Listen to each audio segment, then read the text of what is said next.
Today, we're going to learn about something very exciting: relative pronouns and relative adverbs. They connect ideas in a sentence.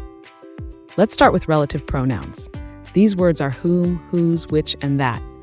Each one has a specific job: who refers to people and is used as the subject. For example, the girl who won the race is my friend. Whom refers to people, used for the object of a clause. For instance, the boy whom we met yesterday is new. Whose shows possession. An example is the teacher whose class we love is Mrs. Lee, which refers to things or animals. For example, the book which I borrowed is amazing. That can refer to people, animals, or things. An example is the movie that we watched was funny.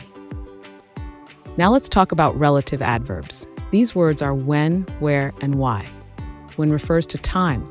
For example, I remember the day when we went to the park. Where refers to place. An example is, this is the house where I grew up. Why refers to reason. For instance, I know the reason why she was late. Let's practice. Pause the video. The answers will come up shortly. Did you get them right?